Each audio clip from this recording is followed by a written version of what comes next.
अमरावती शहर हे राज्याचे शैक्षणिक आणि सांस्कृतिक केंद्र म्हणून ओळखले जाते।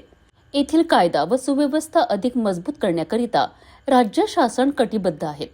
याच उद्देशाने जिल्हा नियोजन समितीच्या निधीतून 30 नवीन अत्याधुनिक वाहने खरेदी करण्यात आली आहेत। पोलीस आयुक्त कार्यालयात आयोजित सोहळ्यात पालकमंत्री चंद्रशेखर बावनकुळे यांनी या वाहनांना हिरवा झेंडा दाखवून पोलीस दलाच्या सेवेत समर्पित केलेत। यावेळी बोलताना पालकमंत्री म्हणालेत की शासन आता डिजिटल प्रणालीवर आधारित लोकाभिमुख प्रशासनावर भर देत आहे। वाढत्या सायबर गुन्ह्यांचे आणि सुरक्षिततेचे आव्हान पेलण्यासाठी शहरभर सीसीटीव्हीचे जाळे विणले जाणार असून अवैध धंद्यांवर कडक कारवाई केली जाईल। तसेच महामार्गावरील गोवंश तस्करी आणि रात्रीचा गोंधळ घालणाऱ्यांवर वचक निर्माण करण्याचे निर्देशही त्यांनी दिलेत। या सोहळ्याला आमदार संजय खोडके, सुलभा खोडके, पोलीस आयुक्त राकेश ओला यांच्यासह अनेक मान्यवर उपस्थित होते। मंडळाच्या वतीने पोलीस आयुक्तालयाला हा निधी आम्ही उपलब्ध करून दिला आणि आज आपल्या सर्वांच्या उपस्थितीमध्ये आपण ही वाहनं पोलीस आयुक्ताला सुपूर्द केलेली आहेत।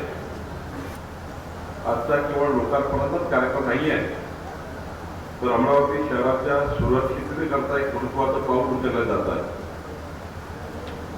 उत्कृष्ट जर वाहनं असतील तर पोलीस प्रशासन तेवढ्याच स्पीडने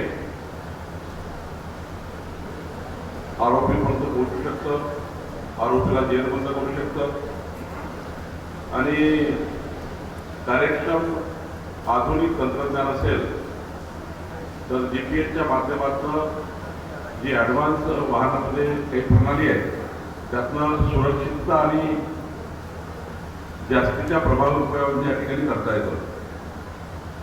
खरं तर आपण विकसित भारताकडे चाललो आहे आणि बदलत्या कायदा व सुव्यवस्थामध्ये या बदलत्या काळामध्ये ज्या आपण नवीन नवीन कायदे करतोय, नवीन नवीन परिस्थिती आपल्या समोर येते आहे, त्या परिस्थितीनुरूप वेगवेगळ्या पद्धतीचे गुन्हे, नवनवीन गुन्हे आपल्याला बघायला मिळत आहेत। अशा ठिकाणी खरं तर रात्री बेरात्री गस्त घालून या गुन्हेगारांना जेरबंद करण्याकरता खरं तर आधुनिक व्यवस्था उभी झाल्या पाहिजे। पोलीस प्रशासनाला आधुनिक यंत्रणेने जोडलं पाहिजे, याकरता राज्य शासन नेहमीच प्रयत्नशील आहे।